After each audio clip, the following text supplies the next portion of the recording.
Hello and welcome to Rajya Sabha TV. You're watching World Panorama, our weekly wrap of all major developments in the world.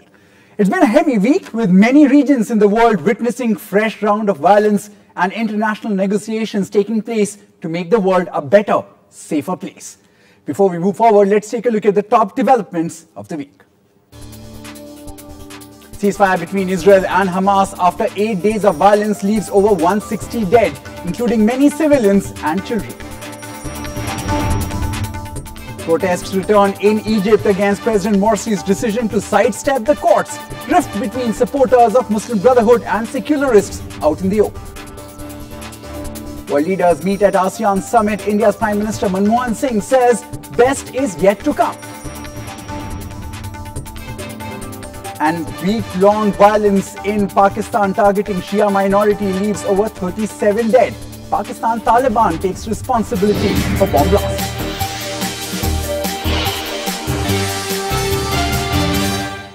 And joining us on World Panorama will be our guest, Wael Awad, senior analyst on Arab issues. Yeah, thanks a lot for joining us, sir. Our top focus, of course, this week is on Gaza, where escalated violence between the Israeli security forces and Hamas witnessed over 160 casualties, including a very high number of civilians in Gaza. So even though a ceasefire between Israel and Gaza's Hamas rulers took hold near the weekend, after 8 days of conflict, deep mistrust on both sides cast out on how long the Egyptian-sponsored deal can last.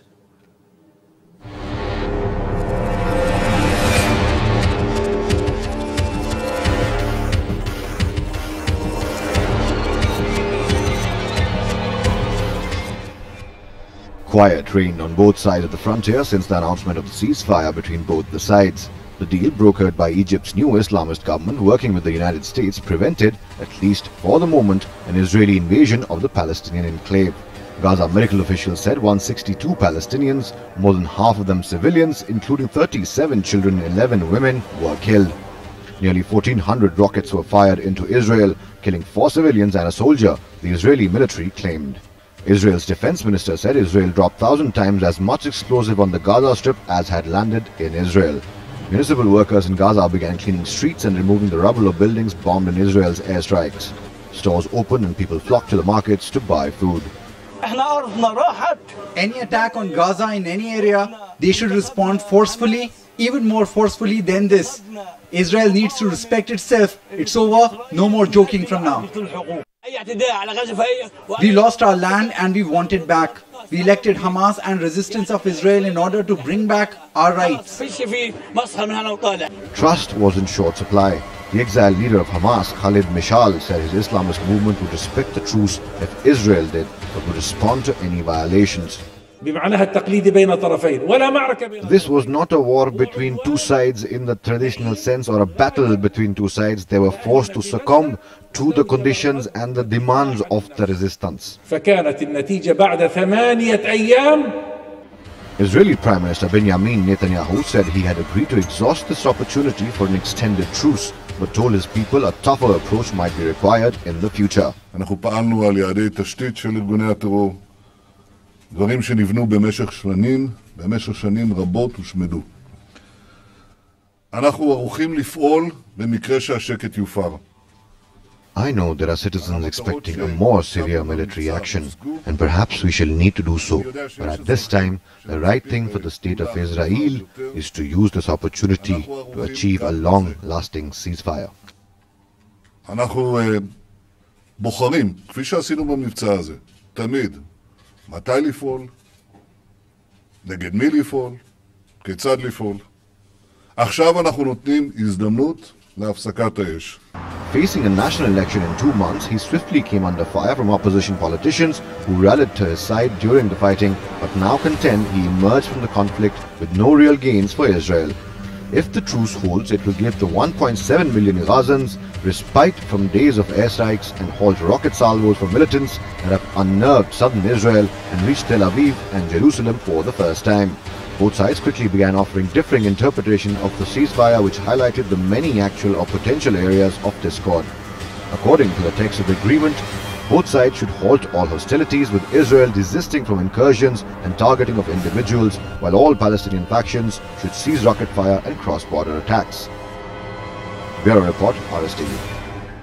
All right, Mr. Wailawat, coming to you now. How would you really see all the developments over the last week in Gaza? Obviously, both the leadership of Hamas as well as the Israeli leadership, Prime Minister Netanyahu, claiming that they had the advantage in this entire battle. How would you read it? Well, I don't see any winning in any war. The wars always bring casualties and death, the destruction for any sides. Having said that, we have already 167 dead. Among them is 31 children and 19 women, and 1,056 civilians being injured in Gaza. 315 are children, and 191 are women. So if that is the casualty is equaling into winning, it is not the right thing. Against 6 Israelis, where 100 of them also have gone to psychiatric department to get treated from the fear of the rockets that launched by Hamas. I think the total destruction in Gaza has been a kind of a perpetual war Israel have taken in itself, because it is the occupiers and Palestinians are under occupation. So we cannot equate the aggressors with the victim. That is for sure. So to continue the bombardment on Gaza every 4 years, there is something or the other Israel under any pretext to come, is mowing the grass, or is it pillars of defense or pillars of the sky, whatever mythology they may bring from the old statement to put it across the table and say what they want to topple or not to let this part of Palestine be any viable life in it, except as an open prison where you are having sieged by the Israelis from the sea, from the sky, from the land. So therefore, there is no questions of an independent, permanent ceasefire in this region. It has to be a temporary, and there is experience for both sides to learn from each other. What Israel have succeeded this time is that they've been able to shift their headache from their shoulder to the Egyptian side, where now the Egyptians and the Americans are the broker of the real peace between Israel and Hamas, and not the Palestinian Authority, remind you. So they have increased the rift also between Hamas and the Palestinian Authority. How would you really read the kind of positions that were taken first, obviously, by Western countries like the US, the UK, and obviously, Hillary Clinton came down, and position taken by other leaders in the world, including India, for example, where categorically the External Affairs Ministry said that they stand by the position of Palestine as a separate state with Jerusalem as their capital. How do you really see morally this entire, the event really playing out? Well, as a human rights activist, I would not equate both the sides on the same platform. Let us be very clear on this. There is a victim, and the Palestinians have been on the receiving end. What the West have done and the United States, they have exposed their real intention in the Arab world and the West Asia under what's so-called the Arab Spring, that everybody thought that the Americans are the champion of the democracy and human rights and freedom of expression, came to the Arab world for a change of regime to make it a better world to live. Now, what we realize that these are the Arab leaders, where the Arab Islamists have taken the new Islamists. They have taken control in their country. Actually, they are fighting American wars and not the war for the people, because they have hijacked the aspiration of the people. At one side, you are refusing to arm the Palestinian. You are perpetuating, you are legitimizing the attack on the Palestinian by the Israelis and calling it a self-defense, and arming them to the neck by the American F-16 and Apache and all kind of weapon, and you bringing the dome, the Iron Dome, and also by the American money, multi-billion, and you're denying the Palestinians a single bullet to defend themselves in a besieged territories. The West have already shown their skin that the Arab world, also the masses in the street, have realized that they are the enemy number one is Israel and not Iran, has been projected by the West. All right, so Egypt playing a strong role there. We'll continue this discussion, but obviously add another element to this entire debate. But while Egypt played a decisive role in the ceasefire in West Asia, back home, Morsi had to face challenges of his own. The process of rebuilding in Egypt suffered a blow this week as Cairo witnessed one of the most violent protests over President Mohamed Morsi's decree, expanding his authority. The support for the opposition party's call for protest is being seen as a jolt to Morsi's mandate.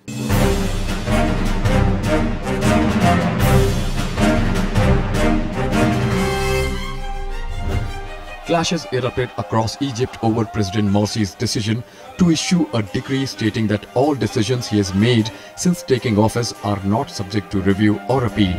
A move that sharpened lines between Islamists and those who fear the president is stealing power in order to edge the country closer to Islamic law. Officers of the Muslim Brotherhood's Freedom and Justice Party, which Morsi headed before he became president, were set ablaze on Friday in Alexandria and reportedly in Suez and Port Said. Pro- and anti-Morsi demonstrators battled in Cairo and towns in the south. The unrest highlighted the anger arising from Morsi's decision to sidestep the courts and free his office of judicial oversight. With no constitution or parliament, the president holds wide executive and legislative authority that has led his detractors to call him a pharaoh. Morsi's decree troubled Western capitals, including Washington, which praised him this week for Egypt's pivotal role in negotiating a ceasefire between Hamas and Israel in the Gaza Strip. A State Department's spokeswoman said Morsi's recent move raises concerns for many Egyptians and the international community. The Egyptian state news agency reported that at least 140 people were injured in the melees. As night fell, plumes of smoke and streaks of tear gas drifted over several cities as protesters hunkered and new banners were unfurled in what suggested the stirrings of a new revolt.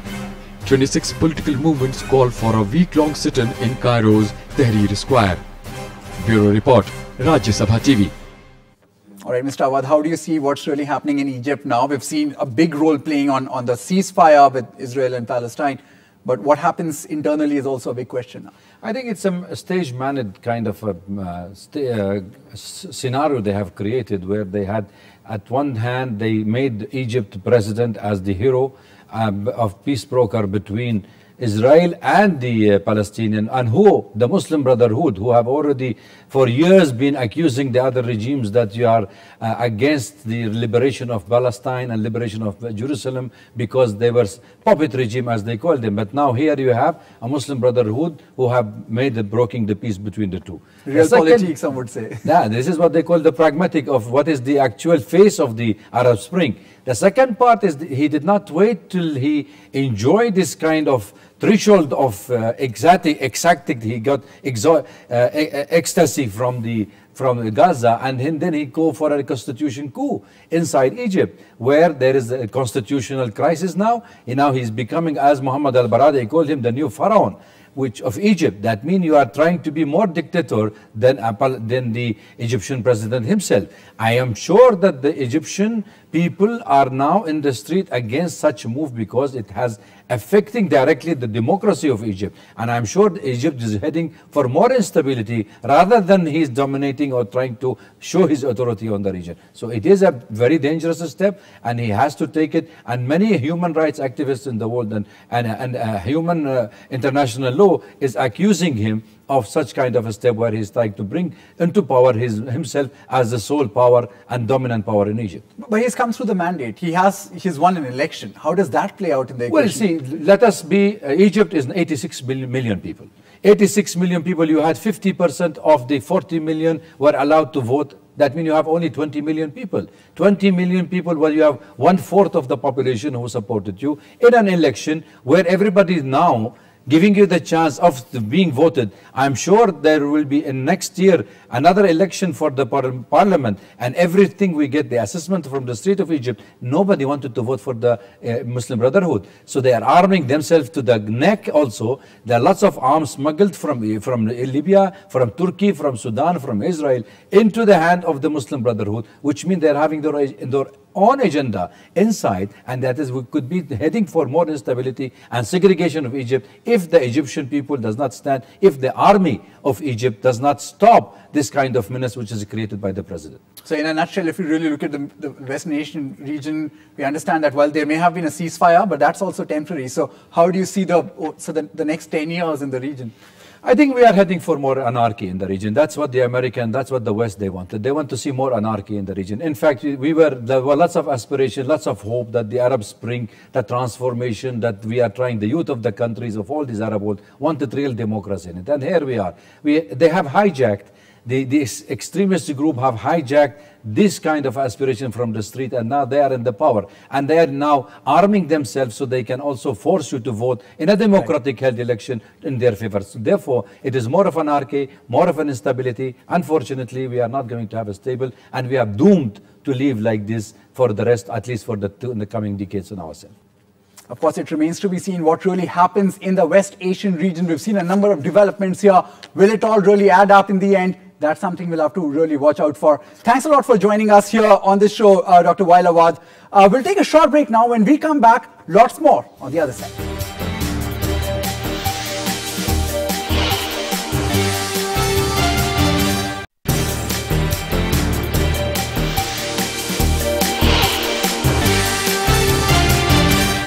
Welcome back. You're watching World Panorama. Moving ahead now, led by the US President Barack Obama, Chinese Premier Wen Jiabao and Prime Minister Manmohan Singh, world leaders attended the 7th East Asian Summit in Phnom Penh this week. During the meeting, India welcomed the regional comprehensive economic partnership negotiations and stressed on the need for increased cooperation between the countries of the bloc. During a significant visit to the ASEAN Summit this week, Prime Minister Manmohan Singh said that the best is yet to come in India's relations with the 10-member ASEAN. In his talks with Sultan Hassan Al Bolkiah of Brunei, which is to take over as chair of the ASEAN for 2013, Manmohan Singh said that India is keen to further its relations with the ASEAN, and in this context, there was a discussion on the India-ASEAN Free Trade Agreement. India and the ASEAN are in the final stages of concluding an FTA on services and investments. The two sides, which have around $80 billion bilateral trade, have an FTA on goods in place. Meanwhile, at the East Asia Summit, tensions also loomed over sovereignty disputes. Regional security was also high on the agenda.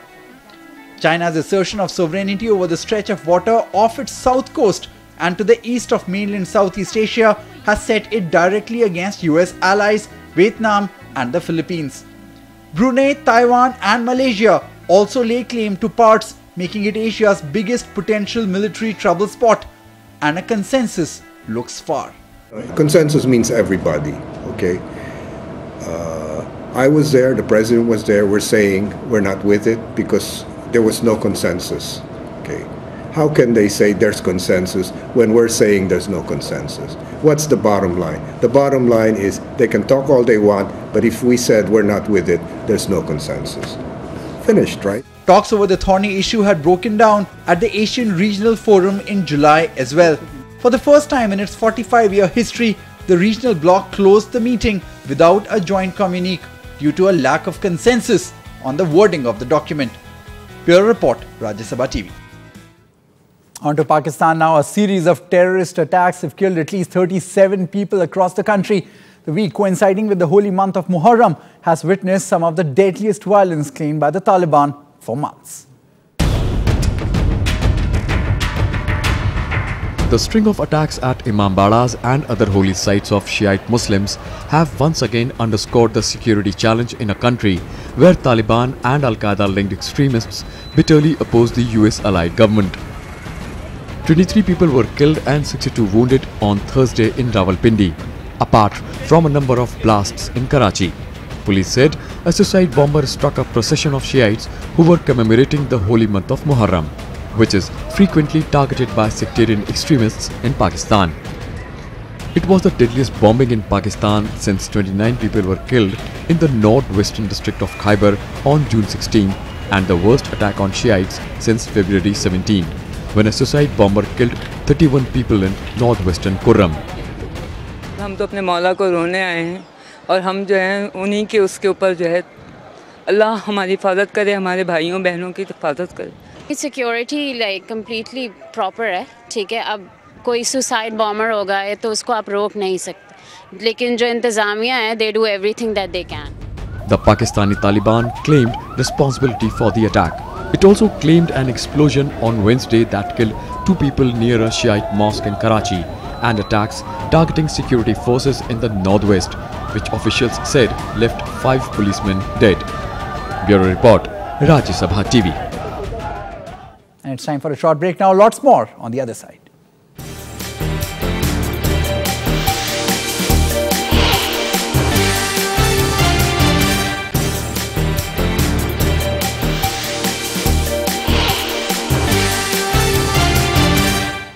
Let's now take a look at some other stories from around the world in Globe Watch.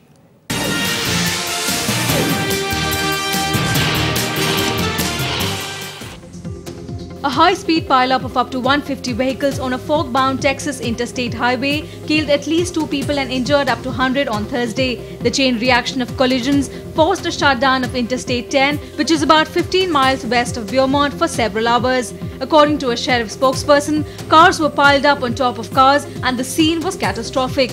The incident took place as the highway had been crowded with motorists travelling over the Thanksgiving holiday, and many of the vehicles were moving at very high speeds despite the dense fog that limited visibility.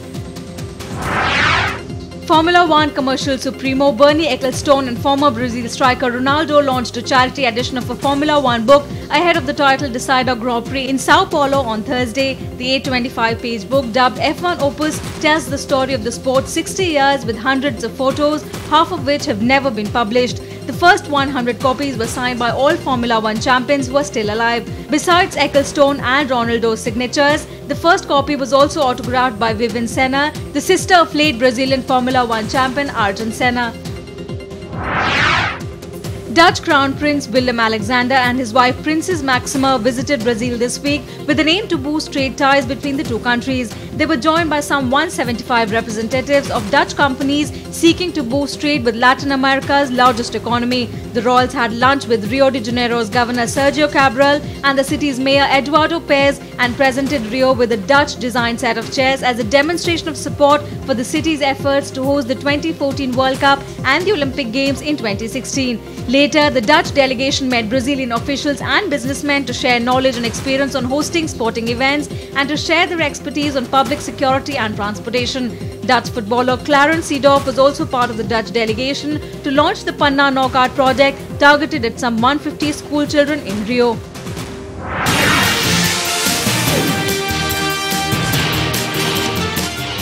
It's time for some sports action from the world of sports in Sports Wrap.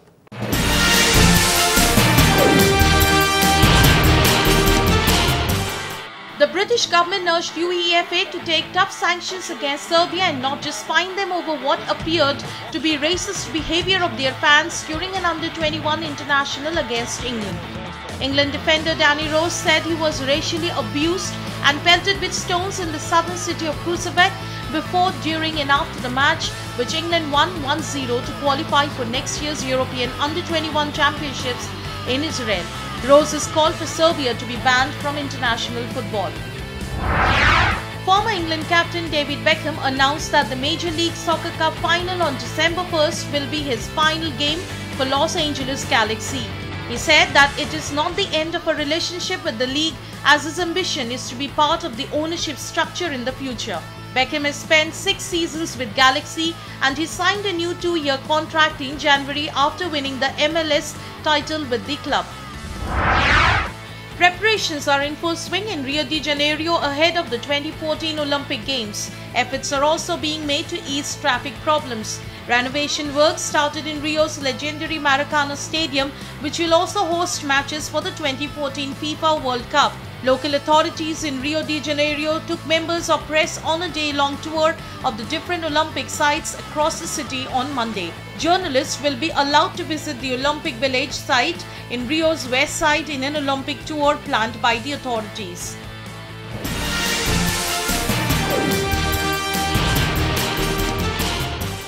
That's all the time we have for you in this episode of World Panorama. Thanks a lot for watching.